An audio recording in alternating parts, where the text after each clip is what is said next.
Hey, everybody. My name is Elle Clarke, and I am the founder of I Am Queen magazine. Now, with the death of George Floyd, and with Breonna Taylor, and with Ahmaud, and so many others, Apostle, where do we go from here?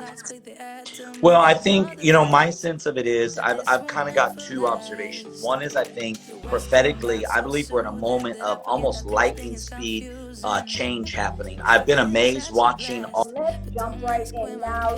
You gotta have it. We Mhm. know the sponsored March 2020, but tell us how did that come about? How did that idea come about? Initially I had launched an e-commerce platform.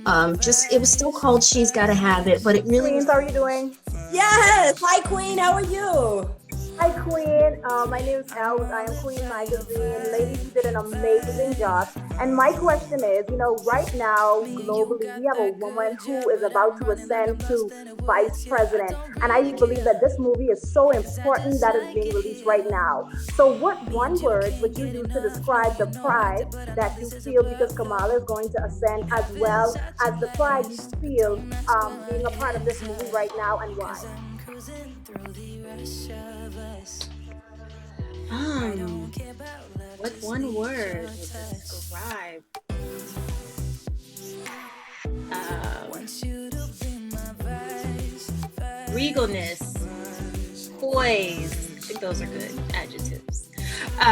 Yeah, to describe it. Just Of my family. Very, intensely so. And my love for my wife and kids is profound. And I have that in common with Howard as well. Let's see. And I would even admit to, the two fathers, their egos, get the best of them. That's something that stuck with me. We're talking about, I asked you a question about what does being equally yolked mean? And you gave me an example of an egg. And you said when the egg cracks, when the yolk comes out of it, it's together. So that's what it means to be equally yoked.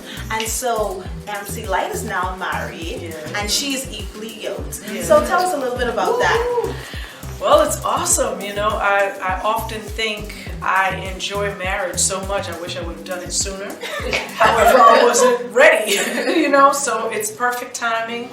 I opened myself up for love, and God saw fit to bring me someone that was equally yoked. That's awesome. I like how you said open yourself up for love. Explain a little bit more about that, because a lot of women, they're looking for love, or they would like to be found.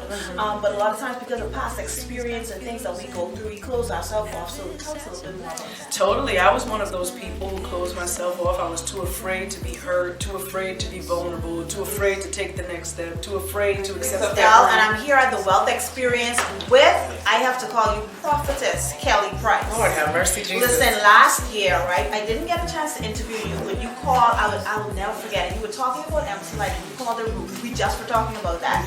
And look at Ruth now with her Boaz. So that's why I kind of call you Prophetess. How are you doing today? I am wonderful, and I've been crying, and it's already, we're 24 hours in, maybe not even yet. I'm doing great. I've been excited about the Wealth Experience for months now. Even the changes that have taken place, I think there was an intentional decision to leave fewer spots open for registration so that we can have more intimate sessions.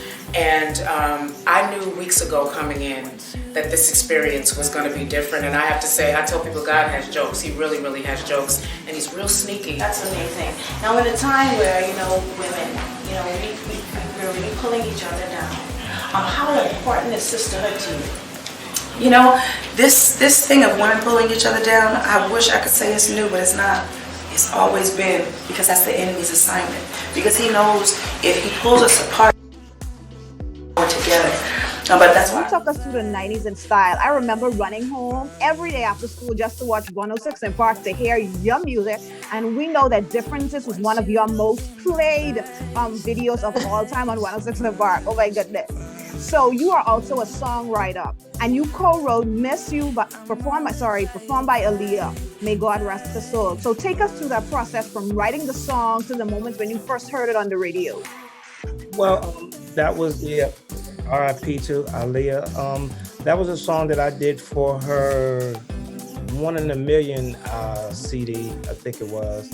And you know, with us as artists, we do 50 songs, and you know, that was just one of the songs that I had gave her, but unfortunately it didn't make the album, but that was one of the songs that so much for joining me today. It is such an amazing task to interview my very favorite Power Ranger, the Pink Ranger. OMG, this is an OMG moment for me right now. Yeah. Oh my God, this is an OMG moment for me. Thank you so much, and I love your pink scarf. Oh my gosh. Listen, I had to represent for Pink Power Ranger today. I love it. You look beautiful as well. Now, Hunter, you played the legendary Pink Power Ranger, right? How was the journey? Yes.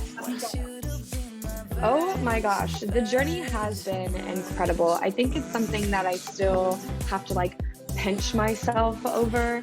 I think if you had asked me at any point in my life before this, or if you told me before that I was going to have this opportunity, I would have laughed. Awesome. Now, have you watched any of the adaptations of Power Rangers before while preparing for this role, and was that intimidating if you did? I have just seen a few episodes. We don't really adapt like the story